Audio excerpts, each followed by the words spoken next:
My name is Marleigh Petras. I am Miss Milwaukee County USA, and this is my interview with the Pageant Project.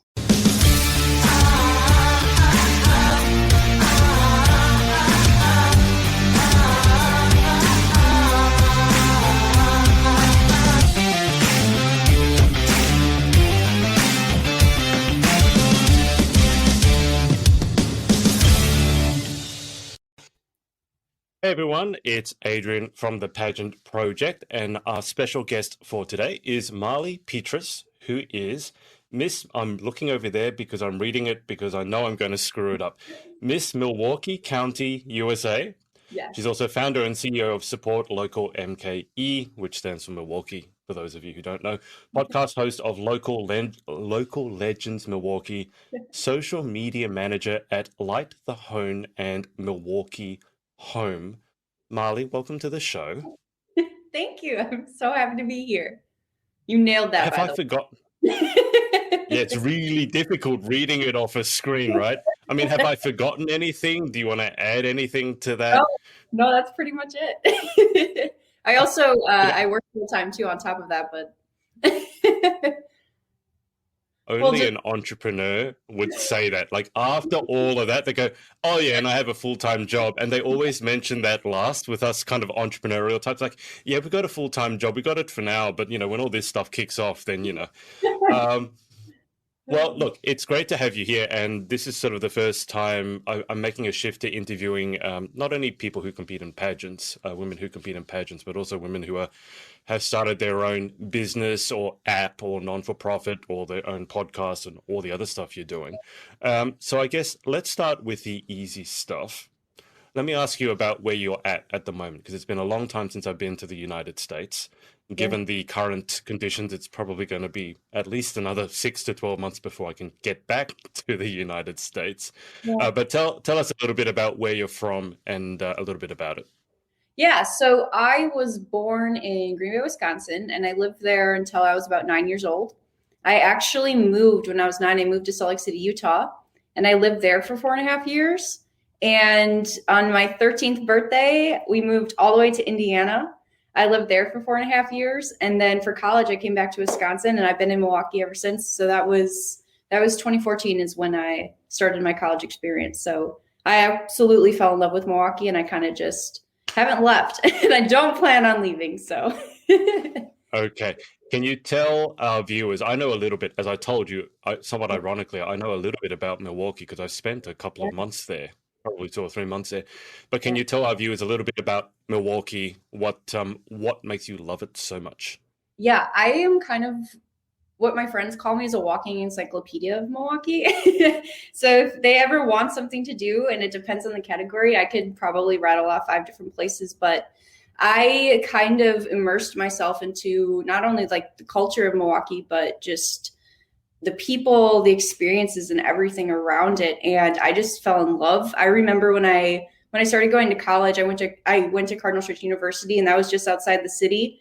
And the first time I walked around Milwaukee, I thought it was this gigantic, huge, miraculous city. I literally got lost probably at least the first 2 weeks. I would drive down there and just plot myself somewhere and be like, okay, now where am I?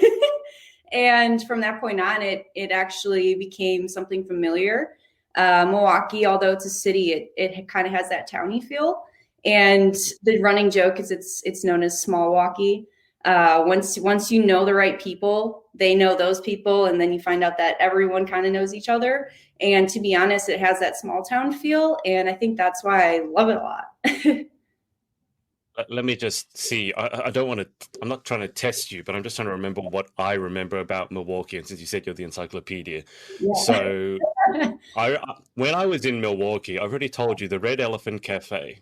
Yes. Or the Red Elephant Chocolate. I used to go there all time. Yep. And the lady recognized me like months apart, which was amazing. So that's still there, but you said it's changed what it does. Yeah. So the owners of Red Elephant, they closed shop and they now opened Nicole's Third Ward Social.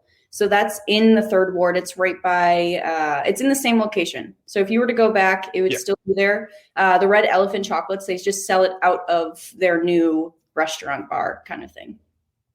Okay. And then on the literally, we'll see how good you are. On the other side of the street, I Yes. think there was like a little pub or somewhere that's got like an upstairs like beer garden, but I think it's only open. The upstairs is only open like a few months of the year because it's so cold. Is that still there? It sure is. Yeah. So What was the name of that place?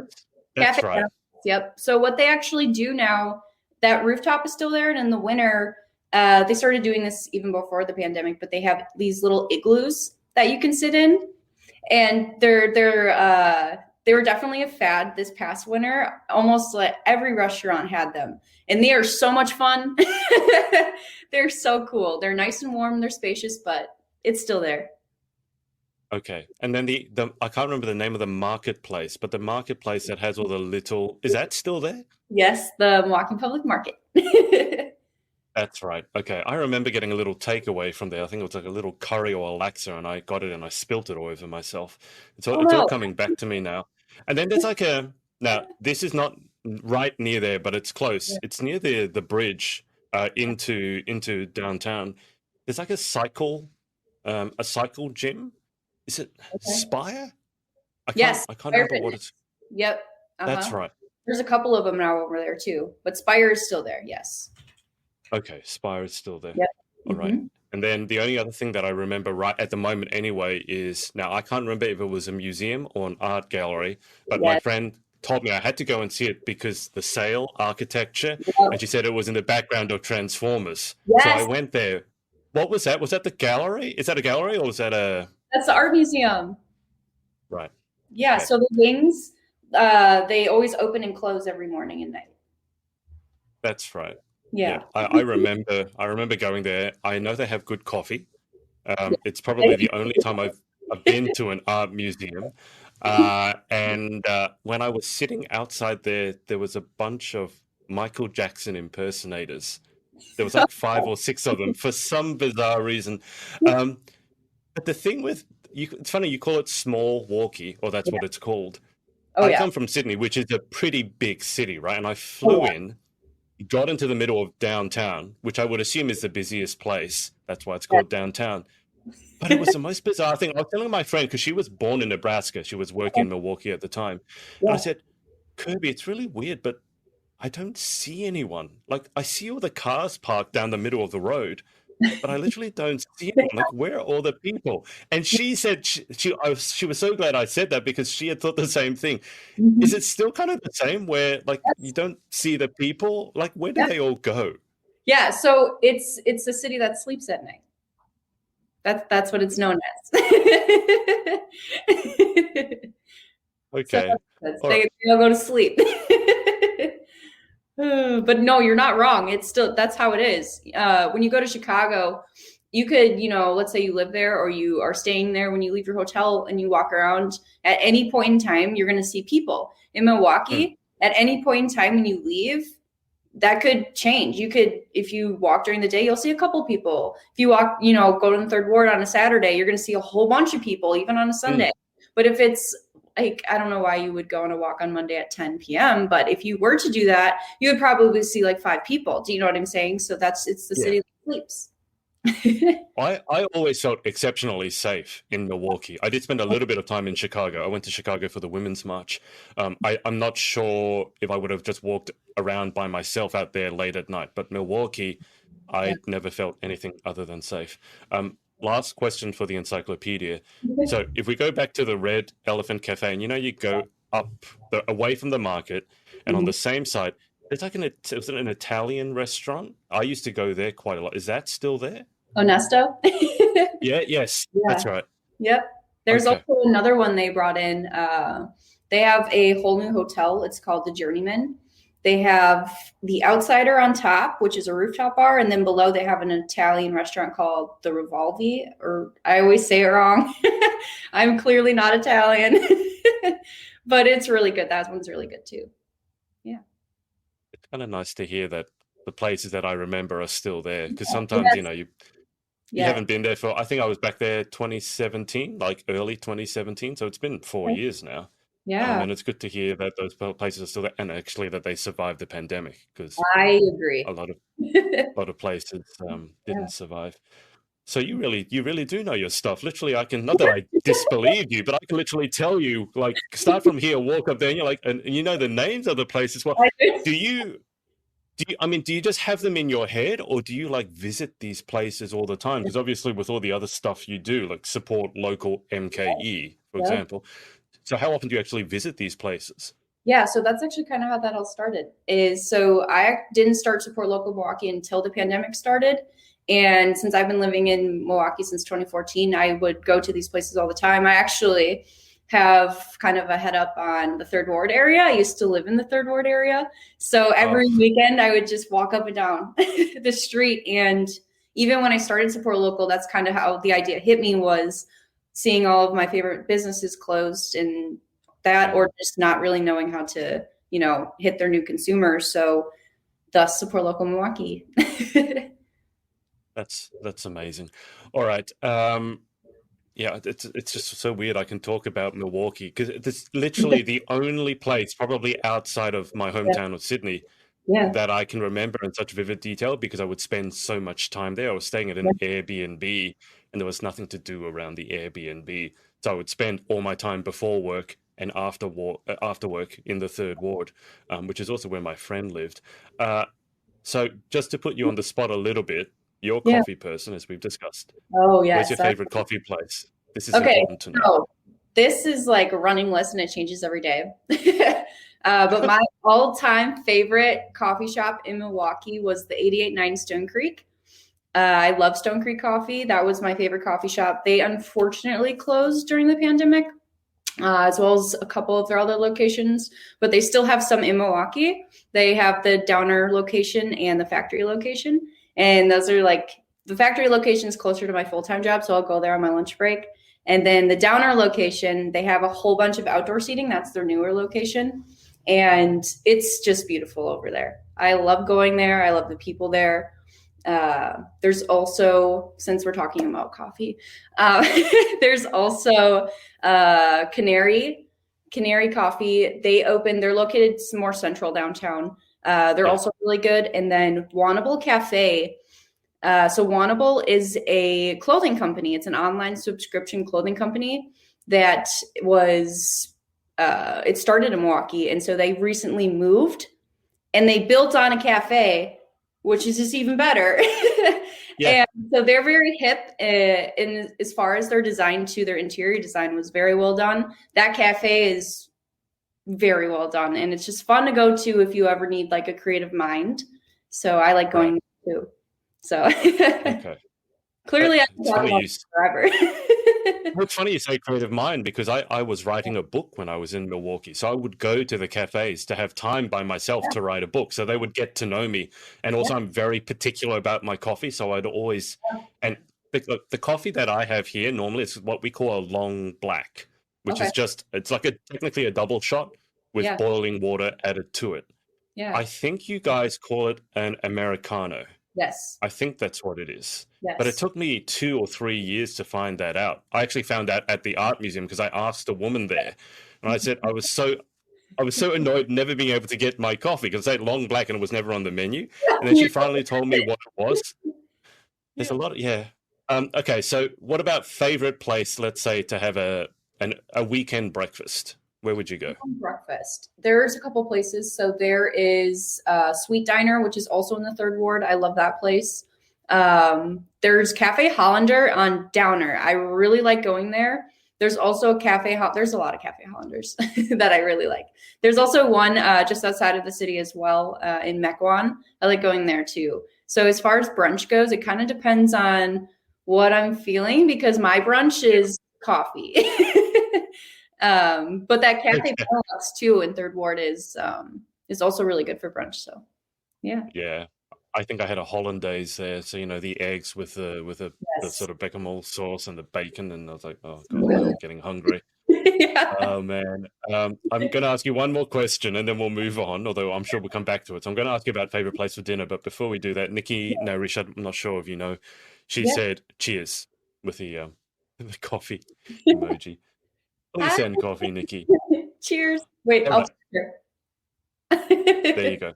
And by the way, guys, I can see you watching. If you have any questions, if you haven't seen my interview before, this is supposed to be interactive. I'm just monopolizing all of Marleigh's time. So if you have any questions or messages of support, questions about anything to do with her pageant journey or entrepreneurship or just about Milwaukee, because, although I think I've asked her everything, go for it in the comments and we can run it through her paces. But favorite place for, let's say, a nice dinner?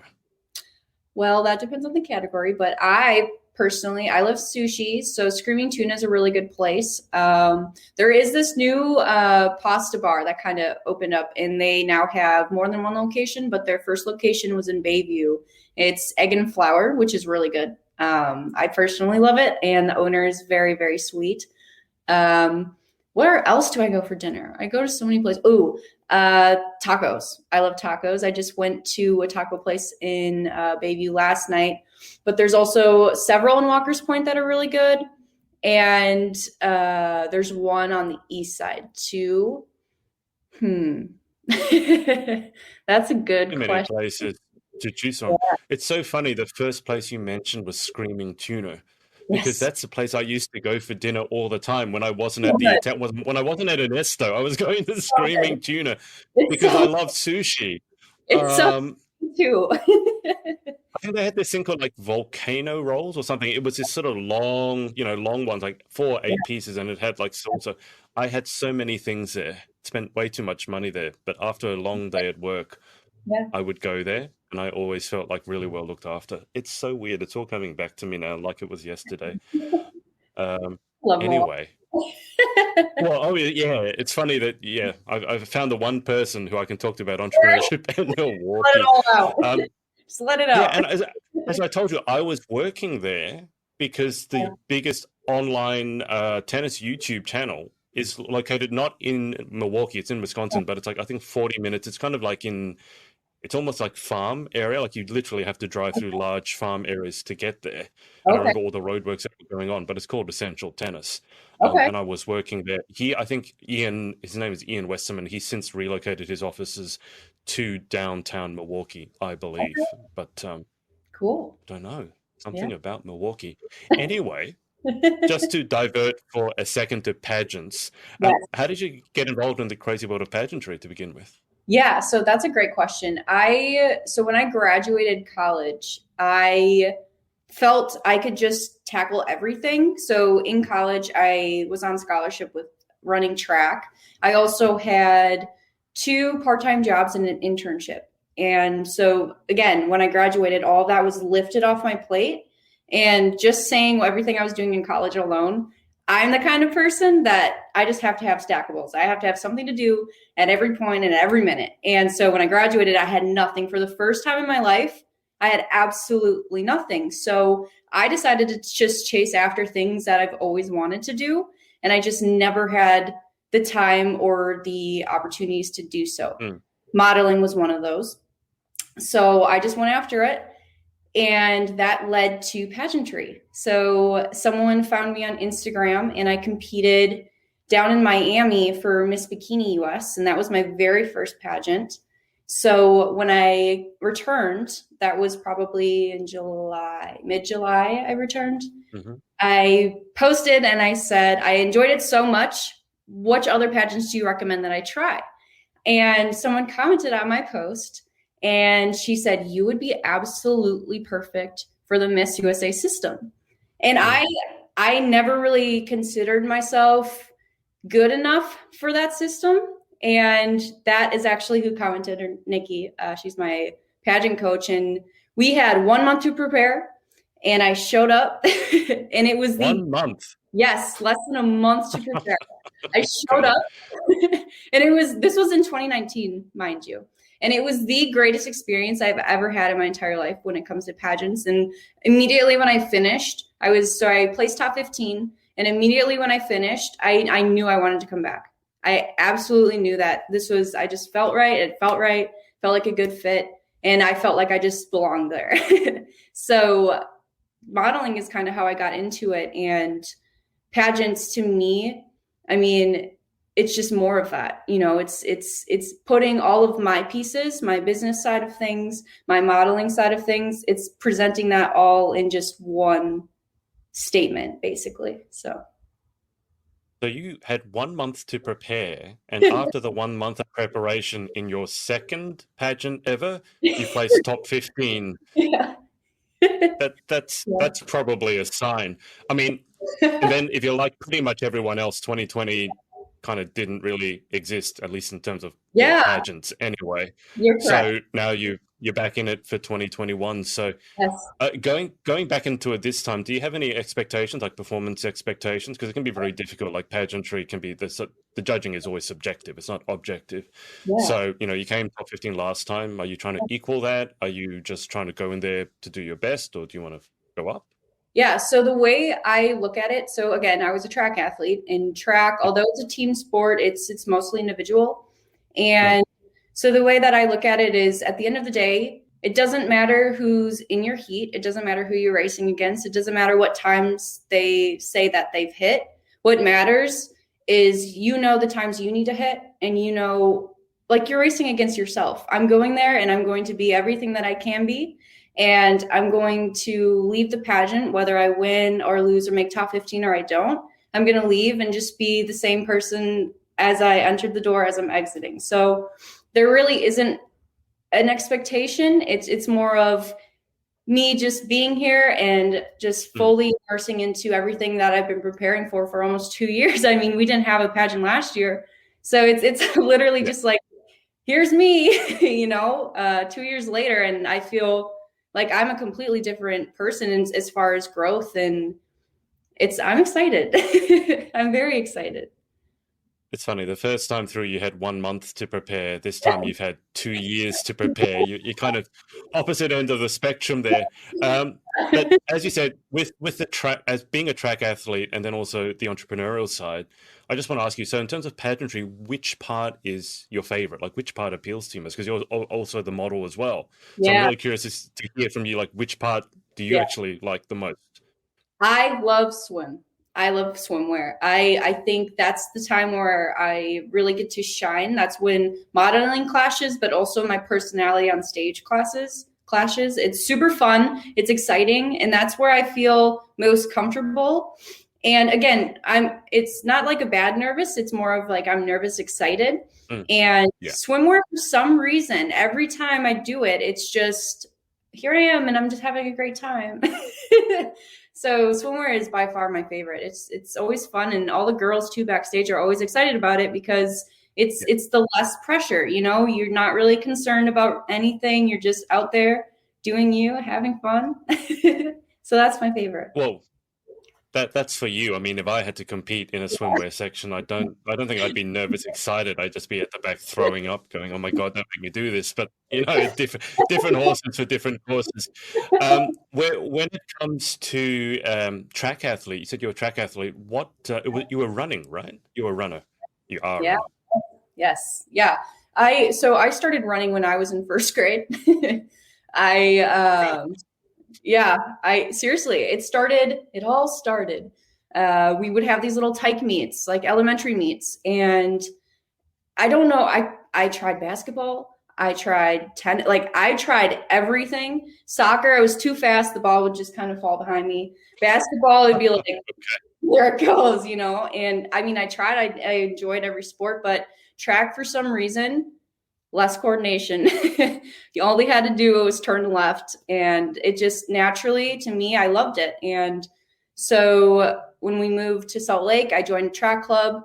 I actually won state out there for a 4x4. It was USATF state competition at BYU. We beat the 4x4 record by 20 seconds.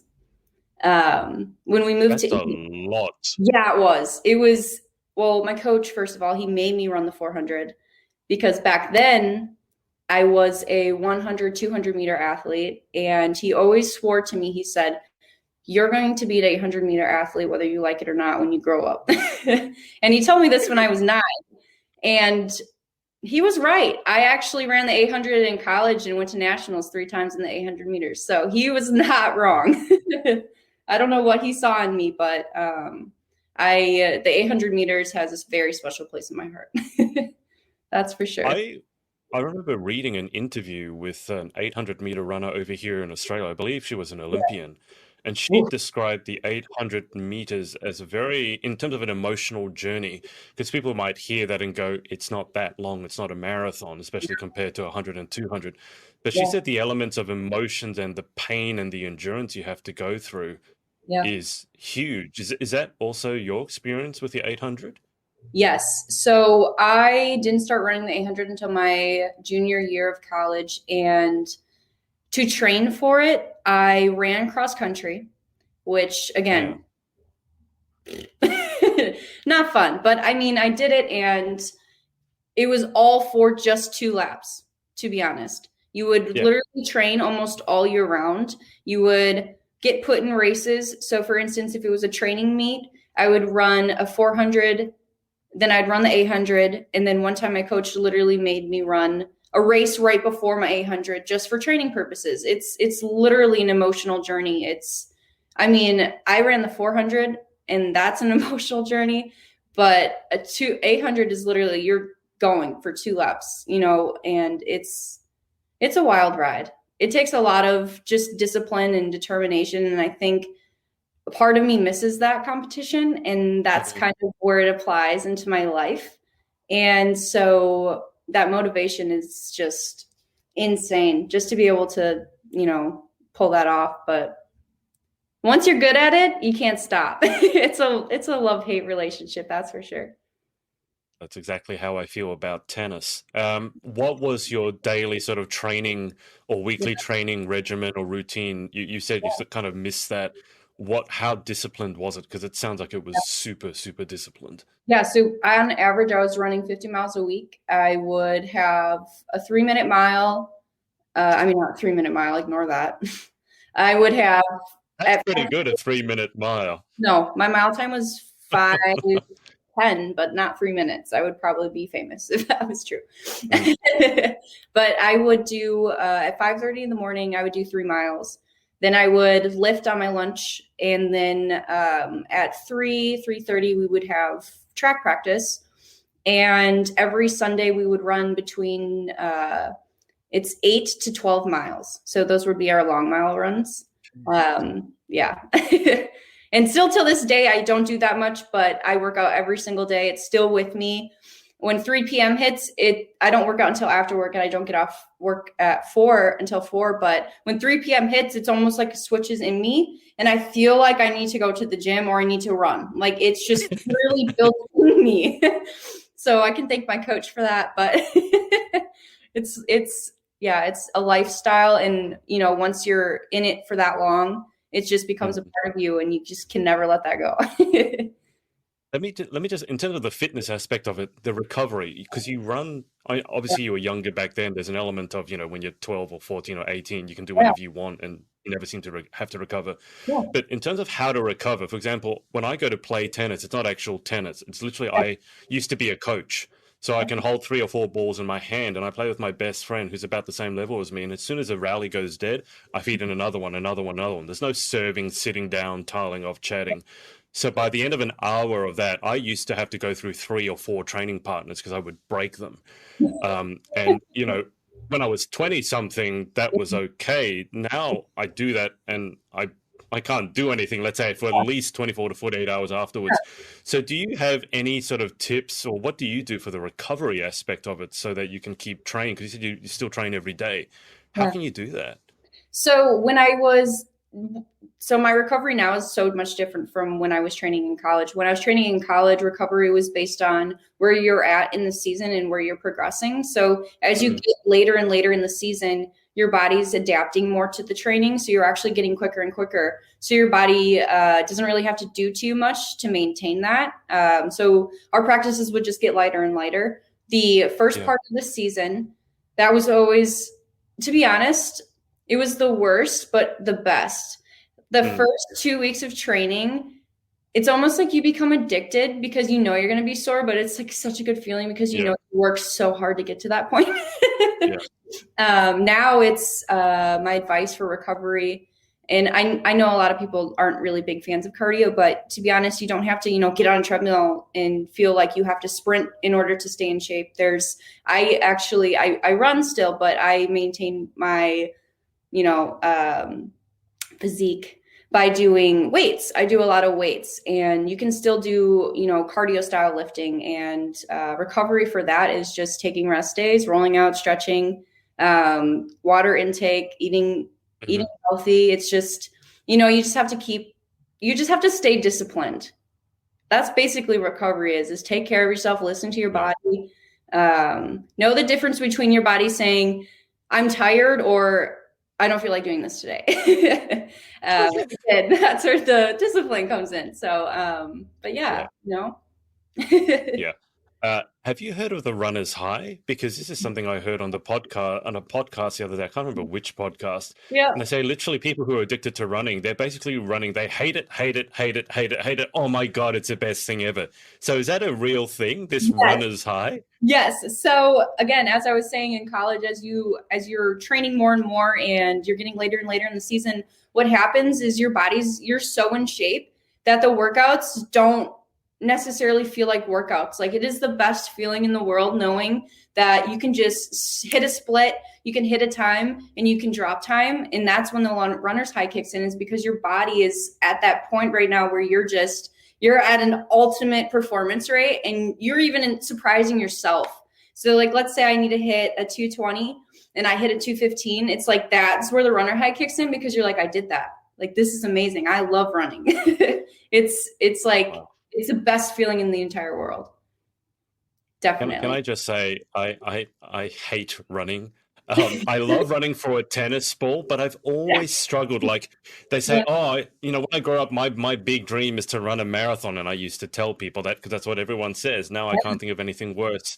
But the way you've described it, it sounds so exciting. I actually feel like I want to give it a go. Yeah, well, see, the idea of competing against myself and dropping time, that's really appealing.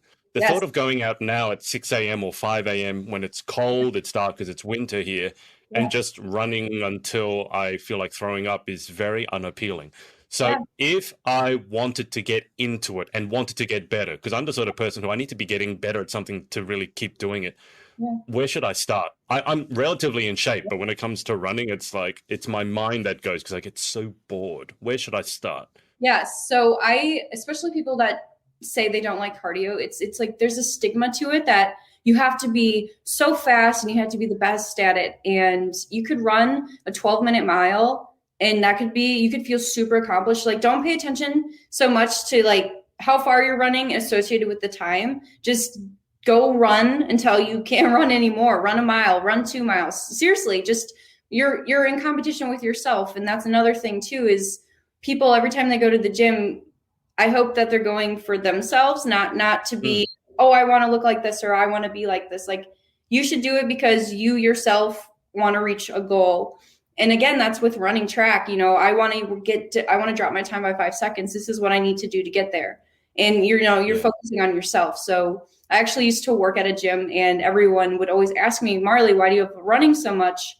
And there's so many different reasons as to why I love running. But at the end of the day, it's something that just makes me feel really good at the end of the day. It's something that helps me mentally, helps me emotionally, it's almost like journaling for some people. If I'm frustrated, I go on a run. If I'm happy, I go on a run. If I'm sad, I go on a run. It's instilled in me. It's just a part of me. So don't feel like you have to be the best at it. If you run a marathon or a half marathon or anything like that, start with the 5K, start small, see if you like it. If you walk in between, that's fine. You'll get better. Just take your time, running, building. It's like a mountain. You start here, it's super rough, but once you reach your peak, the entire time you're just enjoying yourself. That's the runner's high.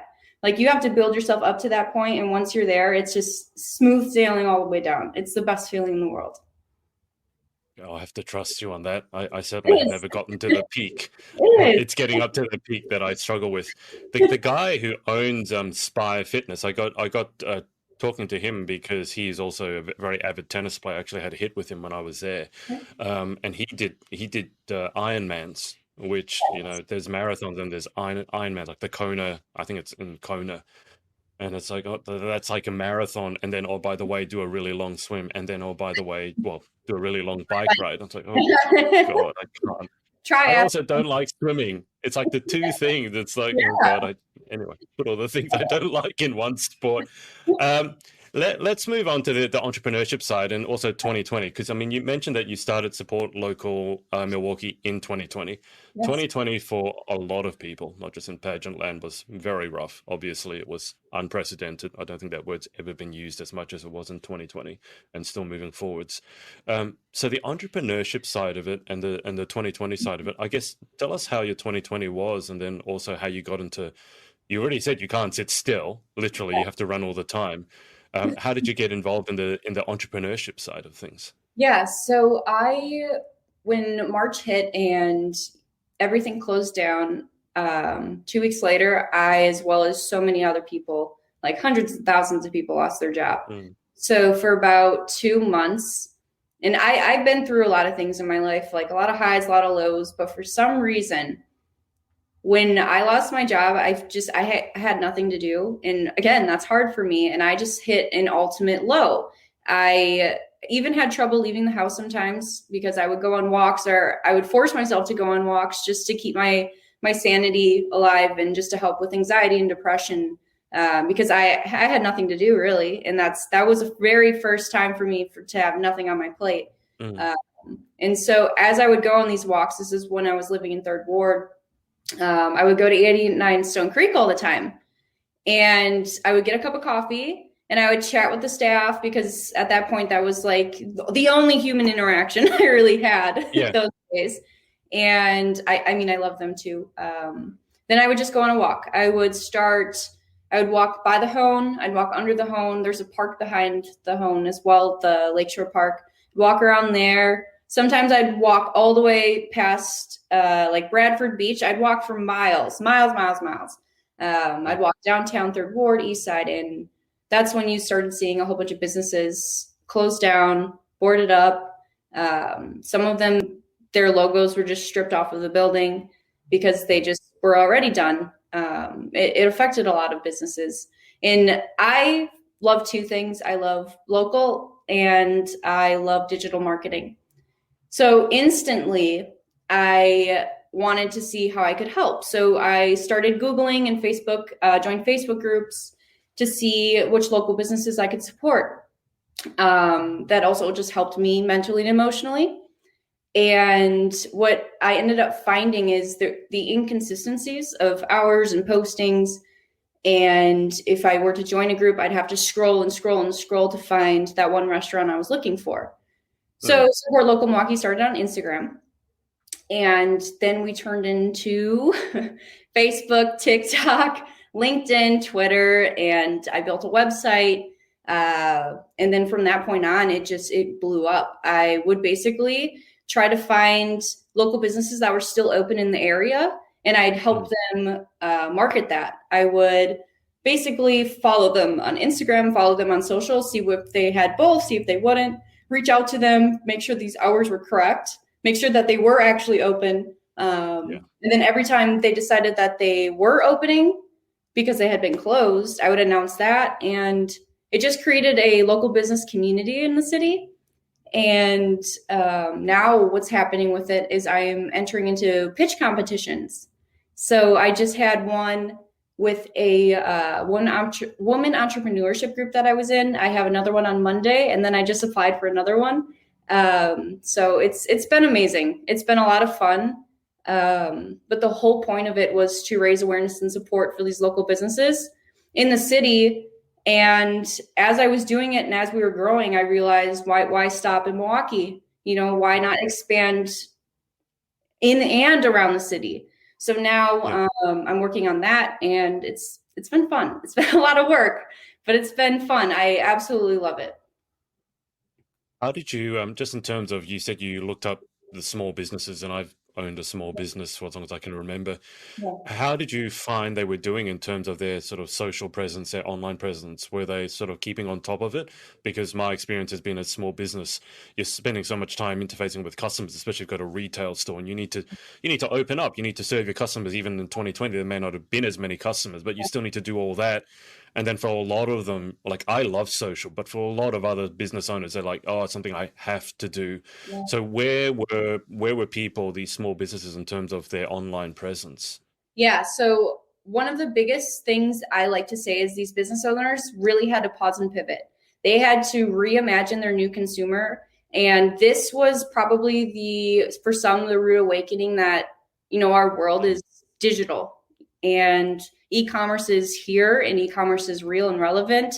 If they didn't have a website, they'd had to figure out how they were going to get one like right away, like they had to figure this out immediately. And in terms of social media, in terms of marketing for themselves, they were just trying to figure out, how are we going to sell? How are we going to, put up these new safety precautions? How are we going to get people in the door when people can't even leave their houses? So basically, that's where I came in and basically was a digital asset, and it helped create their digital footprint and a voice, almost a megaphone for them in the digital space, because they didn't have time to do it. And two, I noticed that they were struggling. They would say, here's our hours we're posting, but the inconsistencies you would see, they wouldn't understand the concept or the idea behind how to use tagging or hashtags and stuff like that, So I almost stepped in and showed them how to do it properly. And now I have people mentioning us in stories and tagging us on our Support Local Milwaukee hashtag. So I can share that and repost it and get it out into the community. So, yeah. It's funny because you mentioned that a lot of them, it was a rude awakening. And I was listening to a digital marketing podcast just the other day, and he said that the pandemic, actually, they estimate that it fast forwarded sort of the progress of digital marketing about 7 years or something, just in terms of, because so many businesses suddenly couldn't do anything in person, that they were forced to suddenly adapt, like, schools doing classes by Zoom. I know a lot, and it's interesting to me because a lot of the teachers, they're not old, they're like early 20s, and even they struggled big time to get onto something like Zoom. I mean, not every business struggled during the pandemic, right? I mean, Zoom went through the roof. Yeah, it did. Amazon went through the roof. There are some people who did very, very well. So it's not everyone who struggled. In terms of digital marketing, though, this is probably the question that I really wanted to ask you. What is it that you love about digital marketing? Because I find there's not necessarily a lot of people who love it, but when you meet someone who does love it, because you can talk to them about it, and you can talk for hours and hours, and any normal, sane person would have fallen asleep or just have got up and walked away, and I would still be there talking about it because I don't care. So what is it about digital marketing that you love so much? Yeah, so obviously I would be dumb to just not recognize the fact that there's negative connotations when it comes to social media. But at the same time, when social media is used what it was created for, it has the ability to just create movements. It has the ability to tell stories. It has the ability to do so much.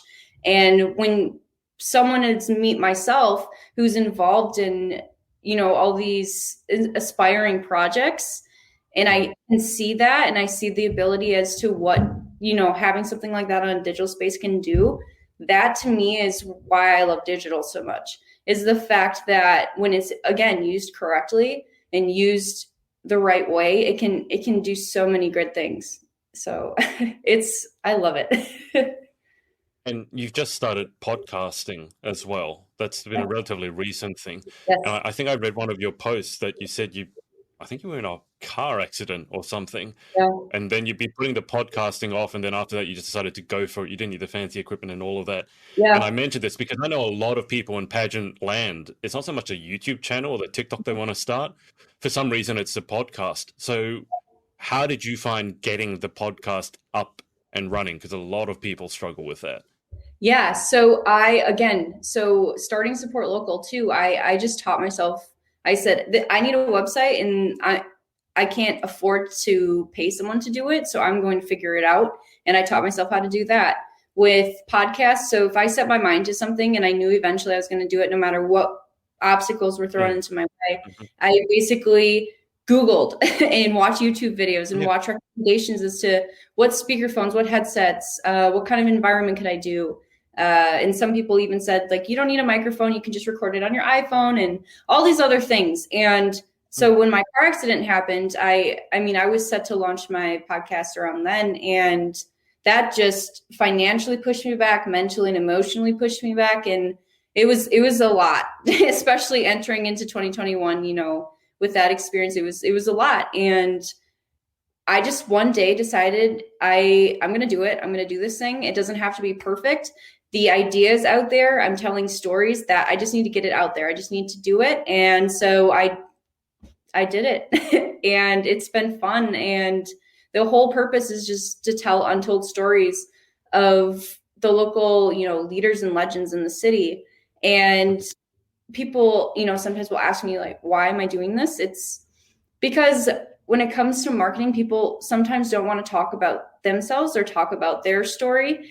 And I want to get to know the reason as to why they just dove into entrepreneurship and why it came to be what it is. And that whole journey is important to me. So I want to share that story, and I want to inspire others to do it and never look back. It's so interesting to me you mentioned the whole stories aspect, because I think stories, the ability to tell a story is one of the most pivotal facets of marketing. The old adage goes, stories sell, facts tell. And I literally, like, I've done over 200 interviews now, released 3 books, and it's all been predicated not on telling everyone about me, like, who am I, who cares about me, but helping everyone else tell their story.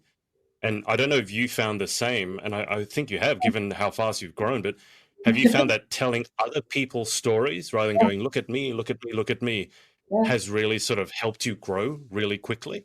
Yeah, exactly. And I didn't even, so when I started to support local Milwaukee too, I didn't ever want to say, oh, this is me, look what I started, look what I'm doing for the community. It was, no, the community needs help. You need to pay attention to the X, Y, and Z. And that was the same with local legends. Is that's kind of how that idea came into fruition, was how can I better help these local business owners or local leaders, or how can I better advertise this city? And it was that story aspect. It was telling the other side of the story, because people are already in love with your business and they know about it. But what else could we do to, you know, expand off of that? And that's when local legends came into, you know, ideation. And I took and ran with it. It's a great idea. It's an absolutely amazing idea.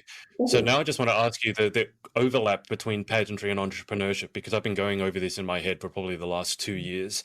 And I've been saying that a lot of pageant girls, their struggle is, particularly if they have a platform or advocacy, they either can't build a social following or no one appears to be listening to them. Now, I have found during 2020 and 2021, obviously organic growth is slowing down. There's more people jumping onto online. It's more competitive, etc. Algorithms change, got that.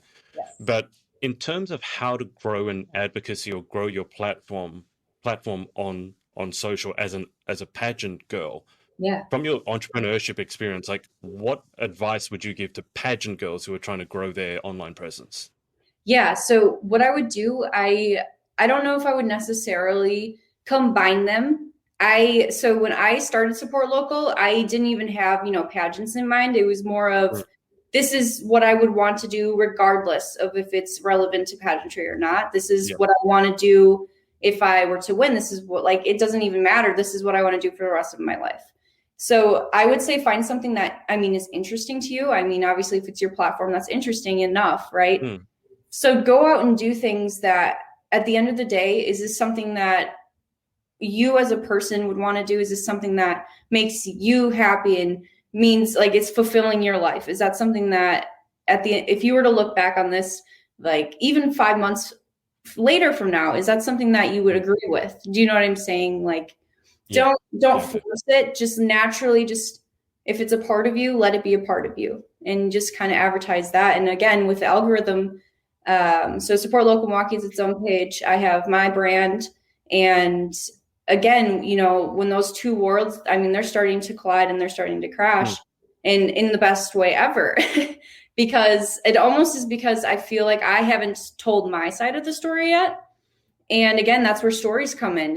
Put a story with it. Don't just say, this is what I believe in, and that's it. You know what I'm saying? Don't just join an organization to join an organization. Why are you joining this organization? Tell that story. That's no matter what algorithm you're facing, your story is the most important thing, and that will perform well no matter what. It's so funny you say that, because I keep sharing other people's stories. And then the other day, someone had told me quite a long time ago that you should tell more of, like, I should tell more of my own story. It's like, no, who wants to know about me? But I just put up this really random casual post with the silliest, I'm wearing a fedora or something, and I have this like weird and sunglasses, girl sunglasses, and I'm doing like this in the photo. And I just put a whole bunch of like literally the most random facts that I could about me, like pet peeves, right?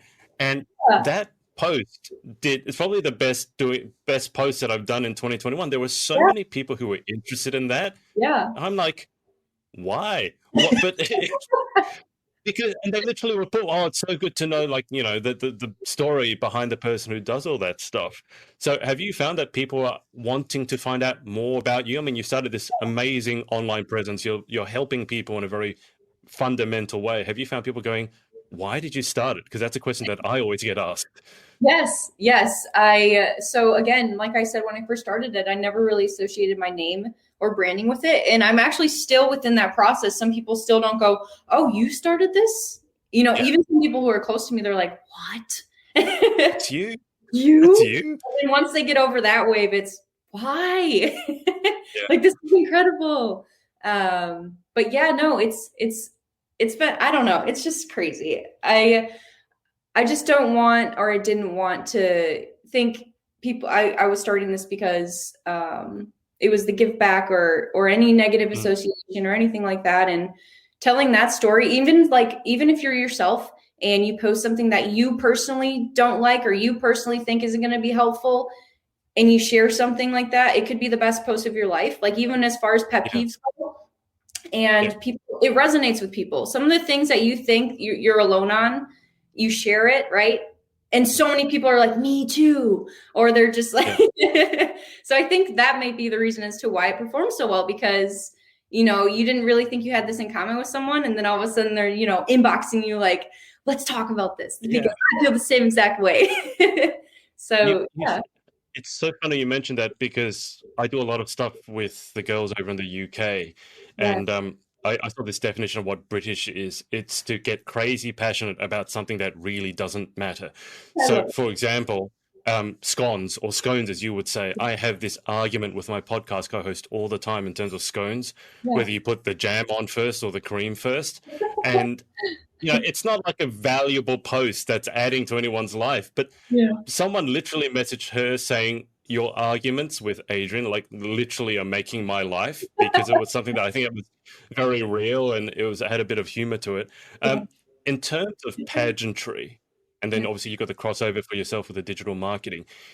And I completely agree with what you said in terms of your platform. I think if you're doing something and you started it and you're going to keep doing it regardless of the pageant result, that's a fundamental. In terms of a pageant girl, let's say, who wants to grow their online presence, what are like 1, 2, or 3 tips that you could give them? Yeah, so make it personable. Again, make it personable.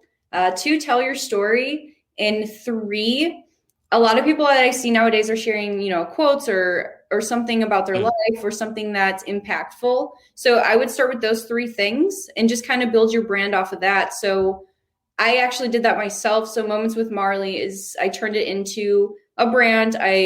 Once I taught myself how to build websites, I was building websites for just everything. And one of those things was for my brand. And so I think that also kind of helped me think through that question you just asked too, was, why am I doing this? What am I doing with my Instagram? Because another thought too I had was, if I look back on my Instagram 15 years from now, what am I going to think about myself? Am I going to, Facebook, you can like hide photos from when you were younger, when you had glasses or something like that. But when you look at Instagram, it's something that, it's there, it's permanent. So when you put a message out there. Is this something like you need to think through these things? This is like a part of my brand. This is what I believe in. This is the stories that I'm trying to tell. Think about all of those things. I mean, that's a lot of things to think about, but it's important, you know, it's important, especially if you're building a brand is what you're doing essentially. Yourself is a brand. That's what you're doing. How difficult did you find learning how to do your own website? Because it's kind of like the podcasting thing. A lot of people never get started because they assume it's going to be really difficult. And then with that assumption, they Google it and they get overwhelmed and never start. So just for the record, how difficult did you find it to start a podcast or to design a website, things like that? Yeah. So again, don't go into it with the mindset that everything has to be perfect, because there really isn't anything that's perfect in this world, to be honest. I use Squarespace, and there's Wix out there, there's WordPress out there. There's even plugins that I started integrating into my websites that you can do. If you really want to get it fancy, there's even coding that you can do within each of these. Obviously, these are basically no code tools, so you can just kind of plug in and design templates and everything like that.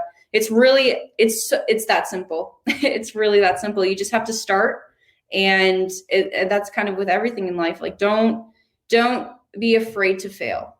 Just if you fail, I mean, you're one step closer to success. And if it's as simple as building a website or a podcast, I mean, I'm still learning. I literally used GarageBand to edit my podcast. And just the other day, so I have experience in Premiere, so Adobe Suites, and I can edit a video in Premiere. But for some reason, GarageBand, I was like, how do I cut and edit this out? And so I had to Google. Yeah, and it's seriously, when I learned how to do it, I was like, wow, this is the easiest thing in the entire world. But I learned how to do it, and I faced my fears as to how to get rid of that little small increment. And, you know, I figured it out, and now I have my episode 2 up. So it's just, you just have to conquer your fears. There was a pageant girl over in the UK who started her podcast, and she is very much like, she's 21, but she's very much not a tech person at all. And she was trying to edit her podcast for the first time. She didn't know that you can use like the arrow keys to move forwards and backwards frame by frame. So she would literally play her podcast and then try and hit with the space bar, like pause it at the exact time that she wanted to cut. And she said, Adrian, it took me like 8 hours to edit my first episode. And it was like a 20-minute episode. Like, what are you doing? And it's just, it's, you know, when you start, there's just stuff you don't know. But I mean, with the digital space, the thing is, like, that shouldn't stop you, because even for the experts, the digital space changes so quickly. There's always something more to learn. Have you found that yourself? Because I mean, I've been doing this. I use Adobe all the time and Squarespace. But it's just changing all the time. And so the way I can compare that. So like when I first started modeling, I dove right into it, right? I mean, I didn't know a single thing about, you know, ways to look, poses, angles, none of that. I knew none of that. And like camera, you know, I knew nothing. And so looking at some of my first shots compared to my shots now, it's night and day. And, you know, it's kind of the same with podcasting. You know, I'm going to look back on these podcasts and be like, I can't believe people actually downloaded these, you know, and the same with digital marketing or graphic design. I taught myself graphic design. And now that I'm doing it more and more and getting better at it, I'm able to create better content. And so some of the older content, I call it the creative process you have to be patient with. It's very fragile. And there's some days where I'll create something and I'll sit on it for a couple of days and then just completely restart. And I like to look back at where I first had it to now. And it's almost like it's, again, night and day. It's completely different. That's kind of the same thing, honestly. You just have to start. You just have to do it and never stop learning. I'll be very interested to hear from you when you hit like episode 50 or episode 100. And just to hear what you think about episode 1 when you've done 100 of them. Because I look at my first interviews that I did like 4 or 5 years ago, and it's really cringe. I look so awkward. I sound so robotic. It's really embarrassing. But I at the same time, I leave it up there because I like looking at it just to remind myself of, you know, this is how far I've come in 3 or 4 years. So I'll be interested to hear from you, see whether you find the same journey. Just before we move to the wrap up, in terms of your goals, just in general, obviously with the entrepreneurship, but everything else as well, because everything changes so quickly, especially in this day and age. Do Yeah. you have any long-term goals, like a year from now? I mean, that's Yeah. scary, but a year goal probably could be classified as long-term now. A year from now, 2 years, 5 years, 10 years down the track? Yeah, I actually have so many plans. I mean, eventually with Support Local Milwaukee, I call it my sleeper account and my sleeper plans, which will be Support Local Wisconsin. So basically, what I'm going to do is stack Support Local Milwaukee and just take that through each city and provide that throughout the state. Again, I'm entering into pitch competitions, so this is where I'm starting to tell the story of Support Local Milwaukee. I'm also telling the story of myself and why I'm even going about doing this, and why it's a resource. So within a year from now, I hope to, with these pitch competitions, especially this one I'm applying for, I hope to get that opportunity to present it. So if I do get that in June, I'll be competing semi-regionals and then statewide. My goal is to place statewide. And then within a year, I eventually want to have my own brick and mortar. I want to start growing my team and then start executing all the plans within the pitch. Same with Local Legends. They're one and the same. I currently work at my full-time job, and I honestly love it there. So if there's a way that I could somehow, do what I love doing and then also continue that relationship, that would be very important to me. And then same with Light the Hone. I love that project, and I absolutely love doing social for them. So it's almost like everything that I have going on, I don't see that ever changing really. And then in terms of pageantry, I'm going to compete until I age out. And I'm just going to, wherever that takes me, it takes me. And I'm just going to, be myself at the end of the day. And that's all you can really do. So yeah. 100%. Okay. Yeah. We got the final 10 questions. I always end the interview with the same 10 questions. Before we do that, anyone you want to give a shout out to just for supporting you along your journey, pageant, entrepreneurship, and otherwise? Yeah, there's so many freaking people. First I want to thank all my sponsors. You know who you are. And same with my pageant coach who commented. I absolutely love you. You're my very best friend. But yeah, no. So I have so many shout outs, and same for all the people that just support and believe in me. I thank you every single day, especially my lowest points. You pick me right back up. So thank you. Yeah. And 2020 had a lot of low points for a lot of people. So you're certainly not alone there. Yeah. Okay. Hopefully better things on the horizon. Final 10 questions. All right. Here, this is as pageant-esque as we're going to go. Number one, what is your favorite word? My favorite word, I would say magic. Oh, that's a first. It's not very often after doing 200 of these things that someone gives you an answer that you've never heard before. Okay. Magic. I like that. Okay. Number two, what is your least favorite word? Can't. That's all I have to say. I like you to watch this back and look at your facial expression even when you said that word. It's like a little kid being told no to their lollipop. It's like, okay, I'm going to do it just to prove you wrong.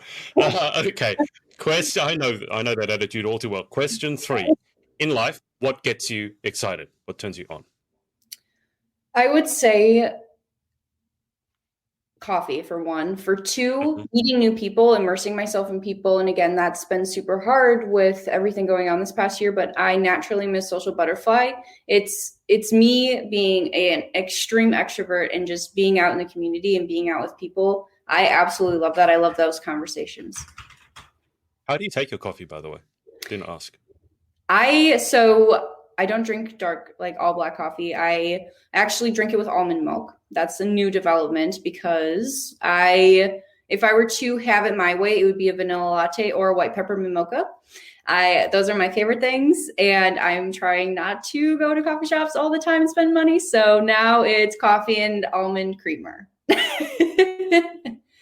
Okay. The coffees you mentioned, it's like, is there actually any coffee in those ones? Because when I get those ones, it's like, where's the coffee? Because I have the black coffee.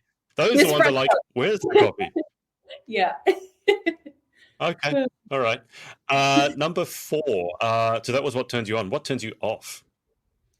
I would say, well, that's a really good question. Every time that I see someone that's defeated or I see someone that feels like they're alone. So in terms of social Mhm. media, I live on digital, and some of Mhm. my friends sometimes I'll see them very inconsistent with posting, or I'll see them post something that is very, like, I don't even know what the word is. It's worrisome to me. So I hate when people are down. I hate seeing when people are down, and I naturally just want to pick people right back up. So that's something that I mean, again, I'm an extreme extrovert. I flourish around people, and I, kind of mimic how they feel. And if someone's down, I'm down. If someone's happy, I'm happy. So I absolutely hate seeing when people are sad.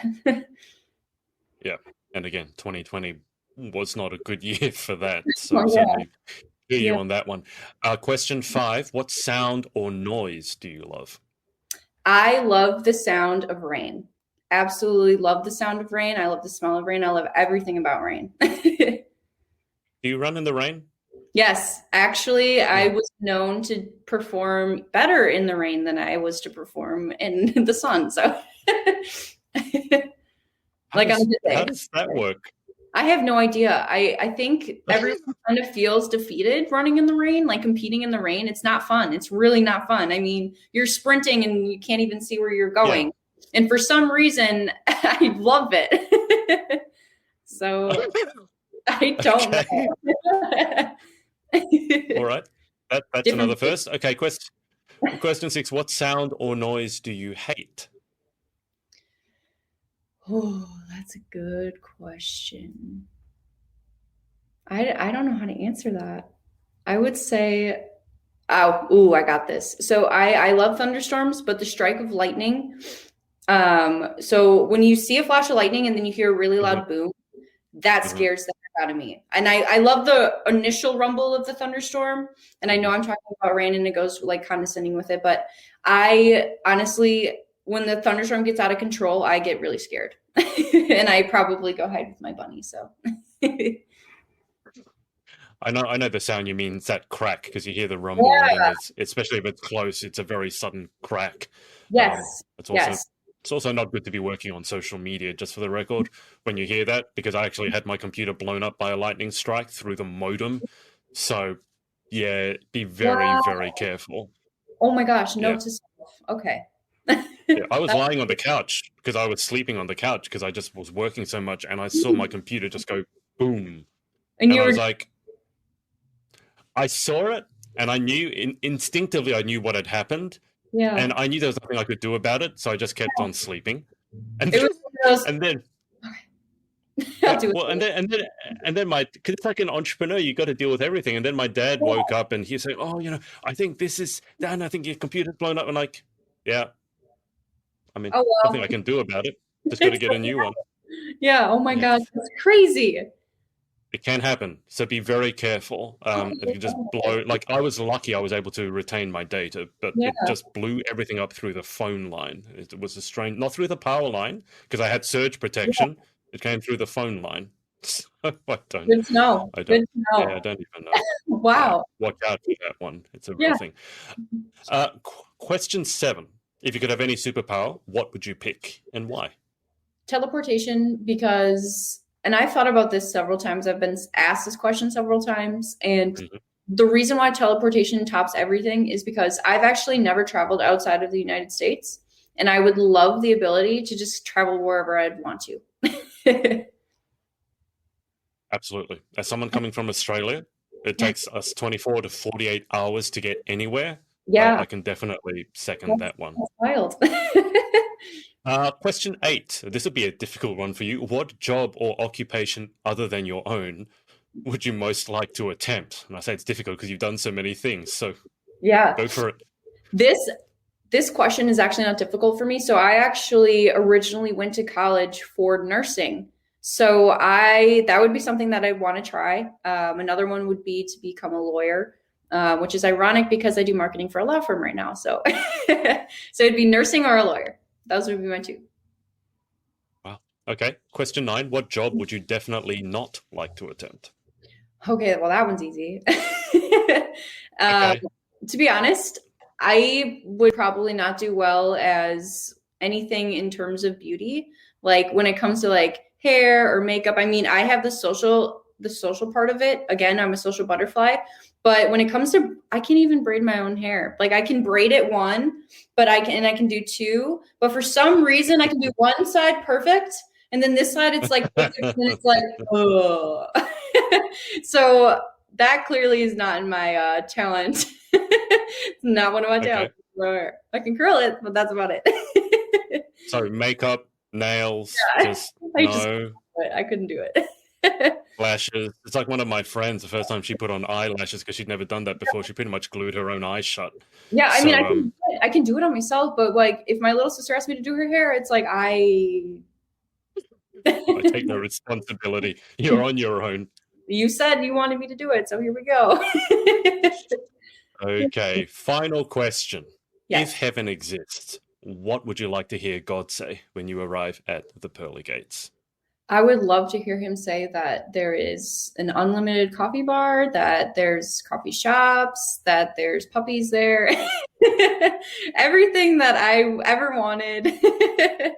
I would like to hear him say that. Well, I really hope to God that heaven does have good coffee, because if not, that would be Not like incredibly disappointing. Well, Marleigh, that's about it. Thank you so much for your time. Yeah, thank you for interviewing me. This has been absolutely awesome. It's felt more of like a conversation, so I appreciate that. It's generally the way it goes. As I said, I've done 200 of these things, and people ask me for lists of questions. And I said, I've done 200 interviews. I've never once had a list of questions, because I Yeah, like to follow the conversation. I love that. But also, thanks to everyone watching, whether it's been live or on the replay. Marleigh, I'll keep you on the line for just a second whilst we wrap up. Okay. But thanks for watching. Thanks for watching, and we will speak to you next time. Thanks for watching.